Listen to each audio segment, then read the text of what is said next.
함께 올려드리겠습니다.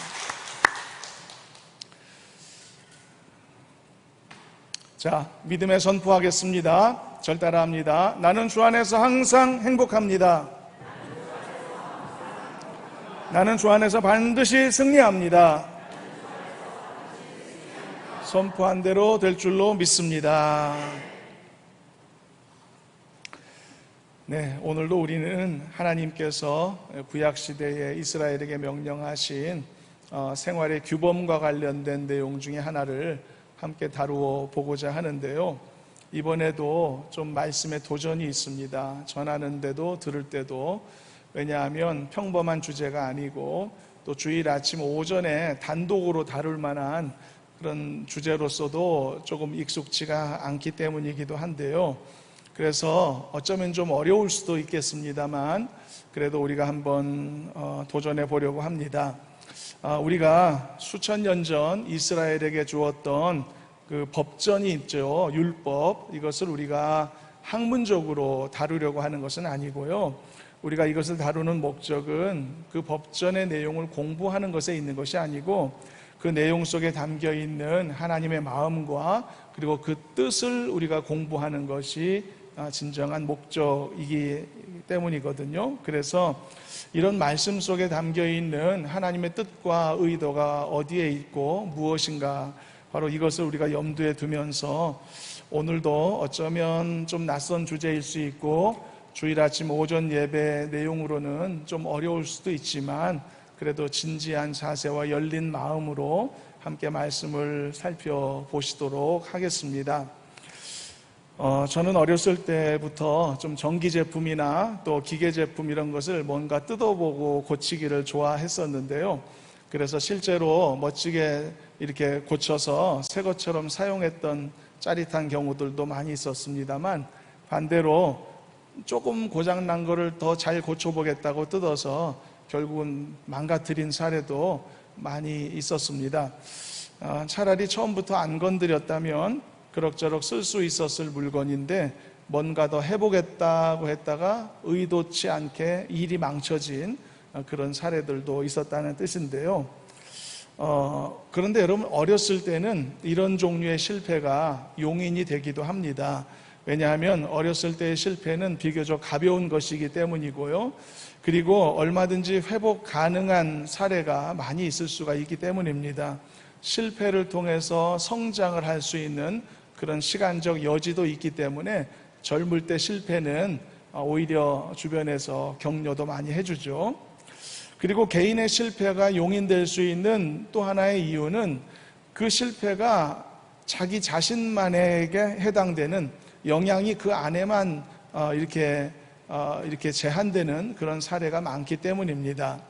예를 들어서 내가 가진 100만 원으로 처음 주식 투자를 했는데 완전히 실패했다면 그나마 그런 실패가 용인될 수 있는 것은 그 피해의 범주가 자기 자신에게만 해당되기 때문이죠. 딴 사람에게 해가 되는 것은 아니니까. 그런데 다른 예로 만일 전혀 운전 경험이 없는 천방지축 아들에게 함부로 운전대를 주면서 뭐 처음에는 사고도 내고 괜찮아, 다 실패도 하고 그러는 거야, 마음껏 운전해 라고 했다가 그 아들이 큰 사고를 일으켜서 무고한 사람들을 희생시켰다면 그 아들의 실패는 아무리 첫 경험이라고 하더라도, 실패가 용인될 수 있는 어린 나이라 하더라도 그 실패는 간과할 수가 없는 것이죠.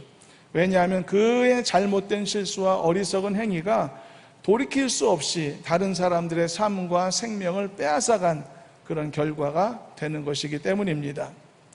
오늘 우리가 말씀을 통해 나눌 주제가 바로 이런 성격을 가진 주제입니다. 그것은 우리가 이미 보았듯 형벌의 목적으로 다른 사람의 생명을 빼앗는 사형제도에 관련된 것이기 때문입니다. 오늘 본문을 보면 하나님께서 사형제도를 허락하셨습니다. 허락이라기보다는 명령하셨다는 말에 더 가까울 수 있겠습니다. 바로 여기에서 우리가 오늘 말씀을 다룰 이슈가 등장하게 되는 것인데요. 그렇다면 하나님의 이 허락을 어떻게 우리가 받아들여야 될까? 이 말씀이 우리 시대에도 과연 효력이 있을까? 그리고 제대로 시행해야 된다면 무엇이 필요할까? 이런 질문이 당연히 나오게 되겠죠. 그런데 우리가 여러분 착각해서는 안 될 점이 있습니다. 이 사형제도는요, 개인에게 허락된 것 아닙니다. 국가라고 하는 시스템 안에서 제도로서 허락하신 것이지, 그래서 개인에게 허락하신 것이 아니라는 것 착각하면 안 될 것입니다. 여러분, 예전에는요, 결투라고 하는 형식이 존재한 적도 있었습니다. 그래서 개인과 개인이 서로 상대방을 처단할 수 있는 그런 자유를 용인했던 시대도 있었는데요. 그래서 그 결투가 이루어지면 그 결과가 곧 법적인 효력으로 주변에게 인정되는 참 희한한 시스템도 있었는데요. 또는 그것이 하나님께서 인정하신 정의의 결과다라고 해서요. 그래서 결투에서 이긴 승자가 모든 것을 다 갖습니다. 자기의 생명도 보존하고, 그리고 이 분쟁의 당위성도 예를 들어서 내가 결투에서 이겼으면 거봐, 하나님은 내 편이지, 이런 식으로 이렇게 생각이 정리되는 바로 그런 시대도 있었던 것을 볼 수 있는데요. 그렇지만 성경은 절대로 한 개인에게 바로 이런 정죄의 권한을 허락하신 적이 없습니다. 이것은 용인된 적이 없는 부분이기 때문에 오히려 여러분, 예수님께서는요, 산상설교에서 말씀하셨듯이 예전에는 눈은 눈으로 이는 이로 대하라는 것을 너희가 들었지만, 그러나 이제는 개인이 누군가를 원수 갚고 처단하는 것은 안 된다라고 정죄 행위조차도 금지하셨던 예수님의 말씀을 우리가 볼 수가 있는 것이죠. 그래서 여러분, 우리가 오늘 다루는 이 사형제도는 개인의 생활 규범의 관점이 아니라 사회적 제도의 관점, 우리나라에도 사형제도가 있듯 그 관점에서 그 가치를 함께 나누어 보자는 것이니까 착각해서는 안 되겠습니다. 그래서 우리는 오늘 본문에서 일단 오늘 본문의 내용이 말해주고 있는 사형에 해당되는 케이스가 무엇인가를 아주 간단히 다루고, 그 후에 이 사형제도를 우리가 어떻게 생각해야 될까, 그리고 이 정답을 얻기 위해 우리가 어떻게 하나님의 마음을 깨달을 수 있을까, 그리고 이것을 정말 제대로 실천하기 위해 무엇이 필요한가, 이런 내용들을 함께 다루도록 하겠습니다. 그래서 여러분, 오늘 말씀을 쭉 처음부터 끝까지 볼 때 하나님의 마음이 뭘까, 하나님의 의도가 뭘까, 좀 말씀의 내용은 어렵더라도 이 질문을 우리 머릿속에 늘 이렇게 기억하면서 이 말씀을 함께 이렇게 따라가 보시도록 하겠습니다. 오늘 본문에 설명되어 있듯 사형에 해당되는 범죄는 간단히 하면 다음과 같습니다. 첫째는 고의로 살인한 죄죠. 12절에 그렇게 나와 있죠. 그래서 고의로 살인했으면 죽음은 죽음으로 갚아야 된다는 것이 성경의 논리이고, 오늘 말씀에도 그렇게 되어 있습니다. 어쩌면 여러분, 이것은 가장 적나라한 정의 실현 방법입니다. 네가 때렸어? 그럼 나도 때릴 거야. 이게 정의 실현 방법이죠. 아주 원색적인 방법이죠. 네가 죽였어? 그럼 너도 죽어야 돼. 바로 이런 논리 아닙니까? 그래서 이게 눈에는 눈이라고 하는 논리인데, 어떻게 보면 가장 강력하고 어떻게 보면 가장 편리한 방법입니다. 아주 편리한 방법이죠. 그런데 이것을 과연 인간이 제대로 시행할 수 있을까? 이 질문에 대해서는 후에 다루도록 하겠고요. 현재도 일부 중동 국가들에서는 이런 제도의 잔재가 남아있기도 합니다. 예를 들어서 도둑질한 사람은 손을 자른다든지 이런 식의 형벌 제도가 아직도 존재하는데, 여러분, 그게 좋다고 느껴지시나요? 그런 법 제도가 우리에게 절대 좋게 느껴지지 않는 이유가 뭘까? 오히려 더 역겹게 느껴지는 이유가 뭘까도 한번 뒤에 다루어 보면 좋겠습니다. 그리고 두 번째가 부모를 치는 자, 이것이 사형죄에 해당되는데요. 바로 이것은 자식에게 생명을 준 것은 부모의 생명의 연결고리 아닙니까? 그러므로 여러분, 이것을 배반하는 자는, 거역하는 자는 하나님의 생명의 질서를 거역하는, 그리고 창조 질서를 깨뜨리는 죄로 무겁게 다루어지는 것을 볼 수 있고요. 세 번째는 사람을 납치한 죄가 사형에 해당된다고 되어 있습니다. 사람을 납치한 것은 생명을 취한 것이 아니지만, 그러나 그 납치한 것은 그 사람의 생명, 시간, 자유, 권리, 물질 모든 것을 다 빼앗아간 행위라서 굉장히 무거운 벌로 다루어지고 있습니다. 그래서 납치도 사형죄에 해당된다고 되어 있고요. 마지막 네 번째는 또 부모에 대한 것인데, 부모를 저주한 자, 앞에가 부모를 때린 자였죠. 부모를 저주한 자. 이것도 창조 질서를 어긋나게 하는 것이므로 사형에 해당된다고 가르쳐 주었습니다. 자, 여기까지가 이제 정리가 됐는데, 그렇다면 정말 중요한 질문이 우리에게 이제 주어지는 것이죠. 사형제도가 허락된 것이 맞고 사형에 해당되는 죄가 있다는 것도 우리가 확인했다면, 이제는 사형을 집행해야 될 과제가 우리에게 주어지는데, 이 사회에 주어지는데 과연 그것을 우리가 어떻게 잘 해낼 수 있을까? 정말 중요한 질문이죠. 그렇다면 여러분, 우리의 생각은 일단 어떨까요? 여러분들은 어떤 견해를 갖고 계십니까? 사형제도에 관해서 그것이 있어야 된다고 생각하시는지요? 아니면 있으면 안 될 것 같다고 생각하시는지요? 극악무도한 범죄자들이 이따금씩 TV에 등장하면 나도 모르게 사형제도가 있어야 된다는 생각이 막 불현듯 들기도 합니다. 저런 사람들은 살려두면 안 될 것 같다. 저런 사람이 나중에 다시 사회에 나오면은 정말 위험하고 오히려 더 많은, 더 큰 죄가 벌어질 것 같다. 바로 이렇게 생각이 들기 때문에, 그래서 사형제도는 불가피하다는 생각이 극악무도한 범죄자를 만나면 자연적으로 들게 되는 것 같습니다.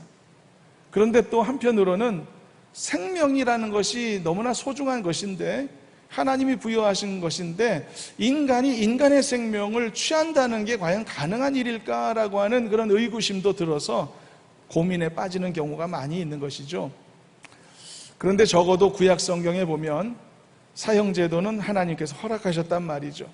그럼에도 강한 의구심이 드는 이유는 인간이 인간 자신을 신뢰하지 못하기 때문입니다.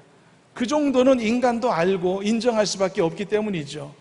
뭘 인정합니까? 바로 인간은 실수가 많은 존재다. 착각도 많은 존재고 그 마음과 생각이 순수하지 않을 때가 많다는 것을 너무나 인간이 스스로를 잘 알기 때문인 것입니다. 편견이 얼마나 인간이 심한지 모릅니다. 실수도 얼마나 자주 하는지 모릅니다. 인간이 얼마나 감정적인지 모릅니다. 이성적이지 못하고 이런 일들을 이성적으로 처리해야 되는데 감정에 실린 경우도 많고 오해도 많고 변수도 많아서, 그래서 많은 실수, 그런데 그 실수가 다른 건 괜찮은데 돌이킬 수 없는 실수라면, 즉 사람의 생명을 빼앗는 실수라면 이건 돌이킬 수가 없지 않습니까? 그래서 인간 자신들조차도 바로 이것을 조심스러워하는 생각을 갖게 되는 것이죠. 사실 이것에 대해서 많은 사람들이 시대상 앞에서도 많은 논란을 가져왔었습니다. 그런데 다 동일하게 인간의 약함 때문에 사형제도를 찬성하거나 반대하거나 그래 왔습니다. 문제는 인간의 죄입니다. 사형제도를 찬성하는 사람도 인간의 죄 때문에 찬성하는 겁니다. 그런 사람 놔두면 죄가 더 많이 발생할 텐데 그런 사람은 이 사형으로 없애야 돼. 이게 이 논리죠. 죄 때문이죠. 근데 사형제도를 반대하는 사람도 인간의 죄 때문입니다. 그래서 이 사형을 시키다가 이 무고한 사람을 이렇게 희생시키는 잘못을 나면 그것도 얼마나 더 큰 죄가 발생하는 것이냐.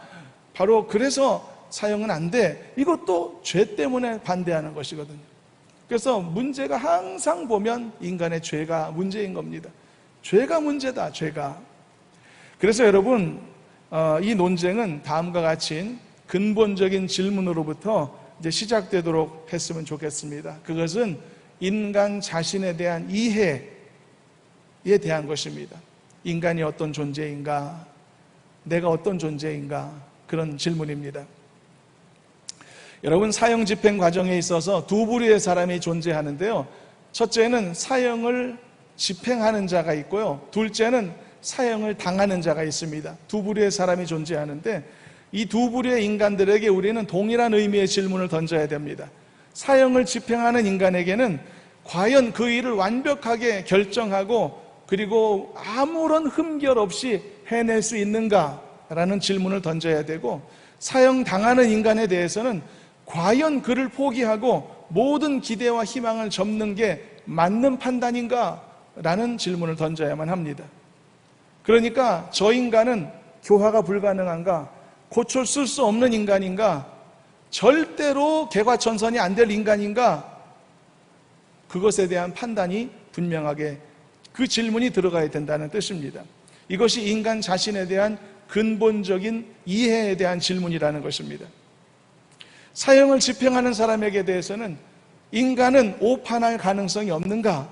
라고 질문해야 된다는 뜻이고, 사형당하는 사람에 대해서는 정말 한 줄기의 소망도, 한 줄기의 교화의 희망도 없단 말인가? 라는 질문을 던져야 된다는 뜻입니다. 그렇다면 이 정답은 어떨까요? 한 가지씩 정답을 살펴보려고 하는데요.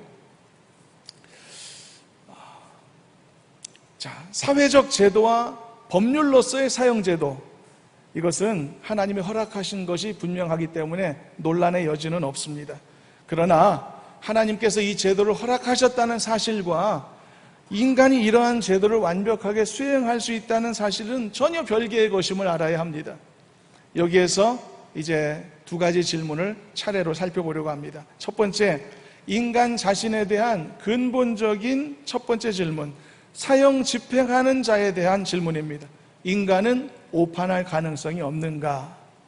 답을 그냥 먼저 정리하고 지나가도록 하겠습니다. 여러분, 답이 뭐일 것 같습니까? 인간이 오판할 가능성이 있습니까? 없습니까? 인간은 오판할 가능성이 존재한다는 것입니다. 잘못 판단할 가능성이 차고도 넘친다는 것이죠. 그래서 인간은 이 중대한 일, 여러분, 물은 엎질러지면 못 담지 않습니까? 생명도 빼앗아가면 다시 주지 못하지 않습니까? 인간이. 이 중대한 일을 오판할 가능성이 많은 인간이 결정하고 시행하는 것이 과연 안전하고 괜찮을까에 대한 질문에 있어서 그것이 불가능하다, 힘들다라고 하는 결론이 내려져야 한다는 그런 뜻입니다. 왜 이런 결론이 불가피하냐? 인간은 너무 나약한 존재이기 때문입니다. 인간이 공정하지 않습니다. 정직하지 않습니다. 완벽하지 않습니다. 어떤 편견이나 사심도 존재하지 않습니다. 아주 명백한 같은 종류의 사안을 놓고 여기 계신 모든 성도님들의 의견을 들어보면 다 제각각 다릅니다. 왜 다를까요? 생각이 다르고 판단이 다르고 성격이 다르고 성향이 다르니까 다른 것입니다. 그러면 여러분들이 다 다른 생각과 판단을 갖고 계신 그것이 다음 주에는 또 같을까요? 또 달라집니다. 시간에 따라 달라지고. 과연 그렇다면 인간이 내리는 그 판단이 과연 하나님 앞에서 완벽하다라고 누가 장담할 수 있겠는가라는 질문이 나올 수밖에 없는 것이겠죠. 더군다나 이것이 어떤 삶의 자잘한 것들, 작은 것들을 판단하는 것이라면 자기 판단과 생각대로 살 수 있지만 돌이킬 수 없는 것, 물을 엎지르는 것과 같은 다른 사람의 생명을 취하는 중대한 일에 대해서는 우리가 너무나 조심스럽게 접근할 수밖에 없겠다라고 하는 것이죠. 여러분, 옛날 종교 이 권력화가 있었던 그런 중세시대 말이죠. 종교재판이 수없이 시행되었거든요. 그때 종교재판은요, 사람도 처벌할 수 있는 권한을 가지는 막강한 그런 시대였습니다만, 그때 수많은 사람들이 마녀로 몰리고 수많은 사람들이 또 이단으로 판정되어서 화형을 당하고 처형을 당했는데, 여러분 한번 생각해 보시자고요. 그때 과연 그 많은 사람들, 그 많은 케이스 중에 잘못된 판단은 없었겠느냐는 거죠. 억울한 사람이 없었겠느냐는 거죠.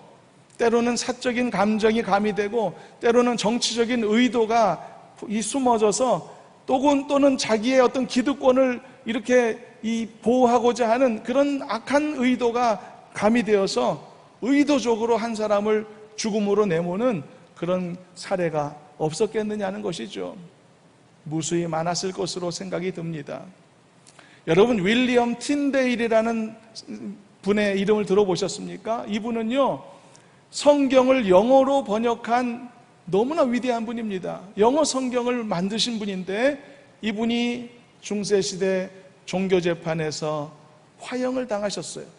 영어로 성경을 번역했다고 해서. 요즘 같으면 상상도 할 수 없는 일이지만 그를 미워하는 정족도 있었고 이러한 여러 정치적인 그런 모든 것들이 연합되고 섞여져서 그 한 사람을 종교재판에서 처형을 하고 화형을 시키기도 한 사례도 있었단 말이죠. 이런 실수가 인간에게 과연 없다 할 수 있겠는가? 오늘날에도 이런 잘못이 과연 없다라고 말할 수 있겠는가? 아무도 단언할 수 없다는 것에 문제의식이 있다, 그런 이야기가 되겠습니다. 요즘 대선 시즌이 다가옴에 따라서 유력한 대선 후보들에 대한 검증 작업이 시작되고 있는 것 같은데요. 내로남불이라는 이야기가 이상한 신조어가 만들어지는 이 시대가 될 만큼 허물이 없는 사람이 한 사람도 없어 보이는데요. 모두 다 보니까, 후보들도 보니까 다 크고 작은 이유들로 인해서 자신들의 말과 자신들의 행동이 일치되지 않은 모습들을 다 갖고 있는 것을 봅니다. 그게 인간입니다. 완벽하지들이 않습니다. 이것이 인간들의 실체라고 한다면 과연 그런 인간이 사람의 생명을 뺏는 중대한 결정을 아무런 흠결 없이 할 수 있을까? 더군다나 연속적으로 할 수 있겠는가? 라는 의구심이 들게 되는 것이죠. 하나님께서는요, 제도로서는 그것을 허락하셨지만 결국 그것을 시행하고 결정하는 것은 인간이기 때문에 이런 문제의식을 우리는 가질 수밖에 없습니다. 그래서 여러분, 오늘 본문에서도 보면은요, 재미있는 부분이 있는데 합당하지 않은 사형 집행이 일어날 가능성에 대해서 하나님도 생각을 하고 계셨던 것을 확인할 수가 있습니다. 출애굽기 21장 본문 중에 13절을 한번 읽어보시도록 하면 좋겠습니다. 13절 말씀을 함께 읽어봅니다. 만일 사람이 고의적으로 한 것이 아니라 나 하나님이 사람을 그의 손에 넘긴 것이면 내가 그를 위하여 한 곳을 정하리니 그 사람이 그리로 도망할 것이며. 이 말은 무슨 말이냐면요, 살인자한테 하나님께서 어떤 경우에는 이렇게 말씀하신다는 겁니다. 살인자한테, 야, 너 지금 빨리 도망가라. 잡혀서 죽으면 곤란해. 빨리 도망가. 이렇게 말씀하신다는 뜻입니다. 아니, 이런 케이스들도 있겠다라고 하는 것이죠. 그러니까 하나님이 인간에게 사형 집행의 권한을 주신 게 분명하지만, 그러나 그 권한의 남용의 가능성도 하나님은 갖고 계시다는 것이죠. 그래서 그 견제장치에 대해서도 하나님은 고민하시면서 이런 제도를 만들어 주셨다는 것이죠. 바로 여기에서 하나님이 가지신 그 고민을 우리도 느낄 수 있으면 좋겠다는 것입니다. 제도는 좋습니다. 문제 없습니다. 제도는 하나님의 공의가 정상적으로 실천만 된다면 무슨 문제가 있겠습니까만, 그런데 인간이 이것을 공정하게 시행할 수 있겠느냐? 우리가 이런 하나님의 고민을 우리도 공감할 수 있다면, 그래서 우리 자신의 나약함을 겸손히 들여다볼 줄 아는 사람이라면 우리는 이 사형 문제, 집행 문제, 이런 것을 어떻게 우리가 받아들일까를 우리가 지혜를 얻을 수 있을 것 같습니다. 항상 보면 하나님의 계명이 문제가 아닙니다. 그 계명을 시행하는 인간에게 문제가 있죠. 그래서 우리가 이 하나님의 계명 속에 담긴 하나님의 뜻과 생각과 의도를 우리가 간파하면 우리는 더 깊은 하나님의 사랑과 배려를 이 말씀 속에서도 느낄 수 있다고 저는 믿습니다.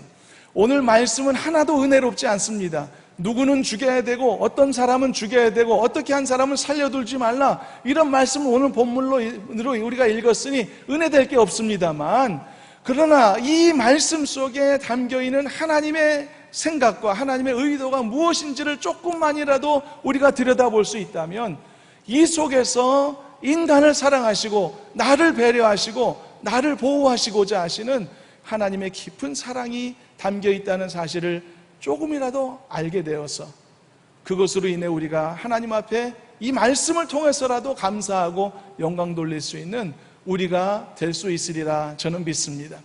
이런 믿음의 마음으로, 이런 신뢰의 마음으로 나머지 말씀도 어렵지만 함께 나아가시면 좋겠습니다. 그리고 두 번째 질문을 살펴봅니다. 오늘 하나님이 허락하신 이 사형제도 인간이 완벽하게 해낼 수 없다고 결론이 지어질 수밖에 없는 두 번째 당위성, 그것은 바로 복음의 정신과 맞닿아 있는 부분이 있기 때문입니다. 그렇게 하는 것이 하나님의 마음이기 때문입니다. 여기에서 인간 자신의 이해에 관한 두 번째 근본적인 질문이 들어가게 됩니다. 두 번째 질문이 뭐였죠? 인간은 교화가 가능한가? 라는 질문이었죠. 인간은 고쳤을 수 있는가?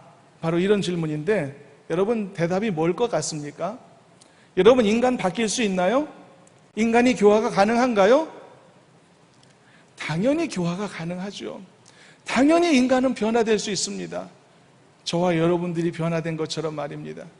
저보다 더 악한 사람도 얼마든지 십자가의 그 은혜와 능력으로 변화될 수 있는 줄로 믿습니다.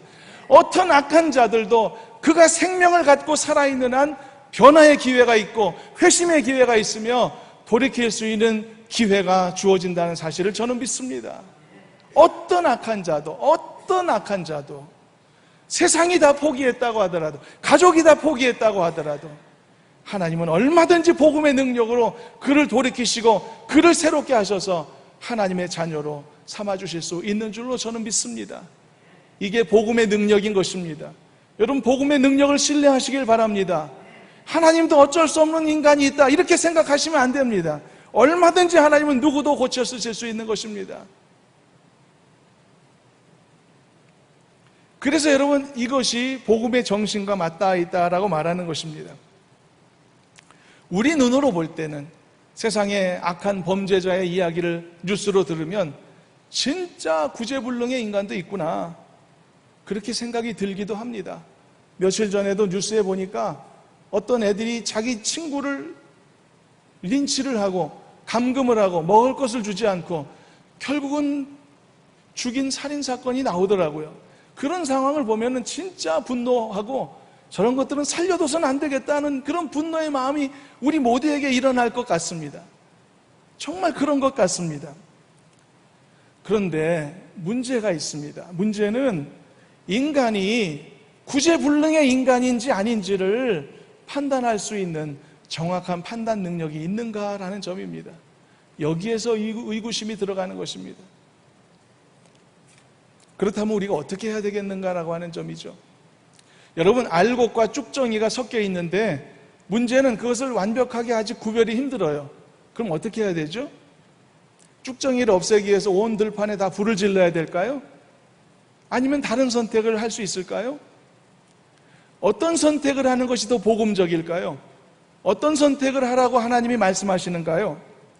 그것은 여러분, 마지막까지 변화의 기회를 제공하는 것이 복음의 정신에 가까운 것입니다. 그것이 더 하나님의 마음에 가까운 것입니다.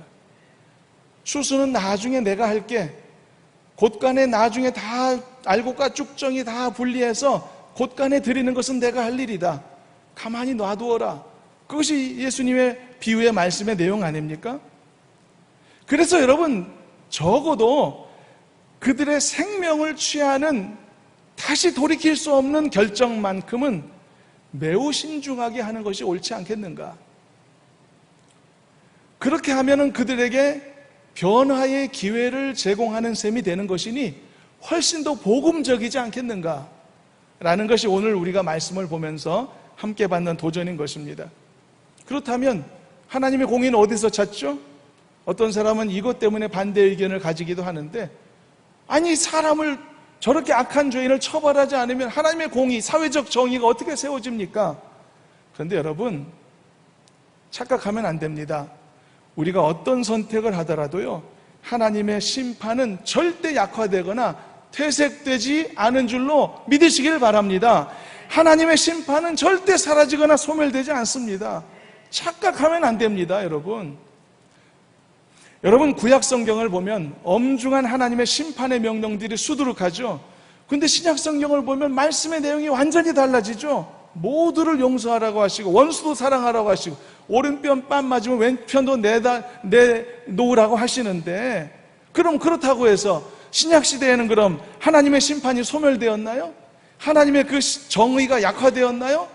엄청난 오산입니다. 단 하나 큰 차이점이 있습니다. 율법 시대, 구약 시대에는요, 심판의 행위를 하나님께서 인간 자신들에게 맡겨주신 경우가 굉장히 사례가 많았습니다만, 그런데 신약 시대에 와서는 그 심판의 행위조차도 하나님께서 우리를 보호하시기 위하여 직접 담당하시겠다고 말씀하셨고, 오히려 하나님의 자녀들을 더 세심하게 보호하신다는 엄청난 차이만 있을 뿐인 것이죠. 절대 심판은 퇴색되거나 사라지거나 소멸되지 않는 것입니다. 로마서 12장 19절을 참고로 읽어보겠습니다. 로마서 12장 19절, 또 의미 있는 말씀인데요. 함께 한번 읽어봅니다. 내 사랑하는 자들아, 너희가 친히 원수를 갚지 말고 하나님의 진노하심에 맡기라. 기록되었으되 원수 갚는 것이 내게 있으니 내가 갚으리라고 주께서 말씀하시니라. 누가 원수 갚으신다고요? 친히 하나님이 원수 갚으신다고요. 하나님의 공의가 퇴색되었습니까? 하나님의 정의가 훼손되었습니까? 그렇지 않다는 것을 확인할 수 있죠. 여러분, 하나님의 심판은 반드시 이루어집니다. 회개하지 않은 범죄에 대한 대가는 반드시 되찾게 되어 있습니다. 이것이 하나님의 공의이며 정의인 것입니다. 마지막 심판 날은 반드시 오게 되어 있습니다. 최후의 심판은 존재합니다. 예수님은 반드시 다시 오실 것입니다. 이것은 말씀의 약속이고 그대로 될 것입니다. 그러므로 걱정할 필요 없습니다. 그러나 이제는 우리 자신이 해야 될 역할이 복음의 정신 아래에서 달라졌다는 것입니다. 많이 달라졌다는 것입니다. 하나님의 진노하심에 맡기면 될 수 있도록 하셨다는 것이죠. 이게 엄청난 차이점이라는 것입니다. 그런데 여러분, 또 여기에서도 오해하시면 안 될 점이 있습니다. 이것은 사회적 제도로서의 형벌 제도 자체를 부정하는 것은 아닙니다. 당연히 형벌 제도는 견고하게 이 사회를 바치도록 존재하고 있어야만 합니다. 그러나 사형이라고 하는, 다시 돌이킬 수 없는 바로 그러한 결정에 대해서는, 이 최종 형벌에 대해서는 우리가 어떤 복음의 정신을 갖고 그것을 대할까를 우리가 고민해야 된다, 그런 말씀을 지금 나누고 있는 것입니다. 그래서 바로 우리가 나누는 이 내용을 복음의 정신과 가깝다라고 말하는 것입니다. 바로 이것이 하나님의 마음과 더 가까운 결정이다라고 설명하고 있는 것입니다. 여러분, 에스겔서 중에서요 18장 32절에 이런 말씀이 있는데 굉장히 은혜로운 말씀입니다. 한번 들어보십시오. 주 여호와의 말씀이니라. 죽을 자가 죽는 것도 내가 기뻐하지 아니하노니 너희는 스스로 돌이키고 살지니라. 하나님의 마음입니다. 하나님이 뭐라고 말씀하셨다고요? 죽을 자가 죽는 것도 내가 기뻐하지 않는다. 저놈은 죽을 놈이야. 그렇지만 하나님이 죽을 자가 마땅히 죽는 것도 하나님은 기뻐하지 않으신다. 이게 영혼들을 끝까지 사랑하시는 하나님의 마음인 겁니다. 그러면서 뭐라고 당부하셨다고요? 너희는 스스로 돌이켜 살지니라. 살지니라. 이것이 여러분 구약 성경에도 분명하게 나타나 있는 복음의 정신입니다. 이것이 하나님의 마음인 것이죠. 그 하나님의 마음으로 우리가 이 오늘 말씀의 주제를 함께 살펴보고 있는 것입니다. 말씀 한 군데를 더 보시도록 합니다. 로마서 12장 20절 21절 말씀도 함께 한번 보시도록 합니다. 함께 읽어봅니다. 내 원수가 줄이거든 먹이고 목마르거든 마시게 하라. 그리함으로 내가 숯불을 그 머리에 쌓아 놓으리라. 악에게 지지 말고 선으로 악을 이기라. 선으로 악을 이기는 방법이라고 말합니다. 우리가 지는 게 아닙니다. 승리의 방법인 것이죠. 그리고 숯불을 머리에 놓는 행위가 된다는 결과, 그 설명도 여러분, 그 숯불을 머리에 놓는다는 건 두 가지 상반된 해석이 있는데요. 하나는 그가 결국은 회개하게 되리라는 의미일 것이라는 해석도 있고, 그가 결국은 더 크고 놀라운 두려운 심판을 받게 되리라는 경고의 의미라고 해석하기도 하는데, 어떤 해석이라고 취하든지 상관이 없습니다. 그리스도인들은 하나님의 손에 심판의 행위를 전적으로 맡기고 단지 선을 행하는 것이 지혜롭고 옳은 선택이다라는 사실을 가르쳐주고 있는 것이죠. 그럴 때 만일 원수가 회개하면 그럼 모든 이들을 하나님 앞으로 오게 하시는, 돌아오게 하시는 그 하나님의 마음, 복음의 정신이 이루어졌으니 감사한 일이 될 것이고, 만일 그런데도 원수가 회개하지 않았다면 더 크고 두려운 심판을 당하게 되므로 하나님의 공의와 정의가 더 견고하게 세워질 것이니 그것도 역시 하나님의 뜻이 이루어지는 것이다라는 그런 말이 되겠죠. 그래서 여러분, 오늘 말씀을 보더라도 우리는 다시 한번 깨닫습니다. 하나님은 언제나 우리를 사랑하시는구나. 하나님은 언제나 우리를 귀하게 여기시는구나. 하나님은 나를 보호하고 계시는구나 라고 하는 사실을 더 깊이 깨닫게 되는 줄로 믿습니다. 이것이 오늘 앞에서도 당부했던 이 말씀을 통해서 우리가 계속 주지하고 있어야 될 이 말씀을 통해서 얻을 수 있는 하나님의 마음입니다. 하나님의 진심이 여기에 있구나 하는 것을 우리는 보게 되는 것이죠. 그러므로 사랑하는 성도 여러분, 하나님을 더욱 신뢰하는 성도가 되시기를 축복합니다. 하나님의 말씀을 더 실천하는 즐거움을 얻으실 수 있기를 축원합니다. 그래서 순종하는 자들에게 주시는 놀라운 축복을 더 풍성히 누리는 우리 모두가 되어지기를 주님의 이름으로 소망합니다. 말씀을 마지막으로 정리합니다. 다시 현실로 돌아와서요, 이 사형제도를 어떻게 다루어야 될까 두 가지 관점으로 정리해야 됩니다. 하나님이 분명히 이것을 허락하셨기 때문에, 그래서 이 허락하신 범주에 들어있구나라는 사실을 우리가 분명히 인정하면서 이 사회에 사형이라고 하는 형벌적 제도가 존재하는 것에 대해서 반발하거나 비성정적이라고 생각할 필요는 없다는 것을 우리가 정리할 수 있고요. 그러나 더 중요한 문제, 과연 인간이 그것을 제대로 감당할 수 있겠는가? 여기에 대해서는 진지한 질문이 필요하다는 것을 우리가 본 것입니다. 그래서 감당하기가 정말 어렵구나 라고 생각이 된다면, 그렇다면 우리가 조심스럽게 이 부분을 다루어야 한다는 것이죠. 우리나라는요, 사형제도가 존재하는 국가입니다. 폐지돼 본 적이 없습니다만, 그러나 사형제도가 실질적으로 폐지된 국가로 분류되는데요, 이유는 20여 년 동안 사형을 한 번도 집행한 적이 없기 때문입니다. 그렇다고 법정에서 사형 선고를 안 내렸냐? 그렇지 않습니다. 사형 선고는 내립니다. 그래서 교도소에 지금도 수십 명의 사형수들이 복역하고 있는데요, 어쩌면 우리나라가 지금 취하고 있는 이 스탠스가 가장 적절하지 않을까, 그런 생각을 개인적으로 해봅니다. 사형제도를 나빠, 틀려 해서 폐기하는 것도 성경의 그 말씀의 가르침과 상충된다는 부담이 있기 때문에, 그렇지만 폐지하지는 않지만 필요한 중범자들에게는 사형 선고도 변함없이 내리지만, 그러나 사형 집행하는 그 집행 자체는 극도로 신중하게 다루어서 최소한의 집행으로 가는 것, 어쩌면 이것이 가장 적절한 모습이지 않을까라는 생각을 해보게 됩니다.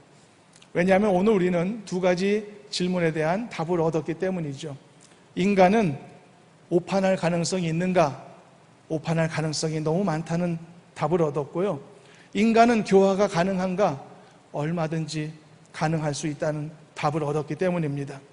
그러므로 여러분, 하나님은 언제나 그 형상으로 지음받은 인생을 위하시고 끝까지 기회를 제공하시는 자비와 은혜의 하나님이라는 사실을 잊지 않는 우리가 되셨으면 좋겠습니다.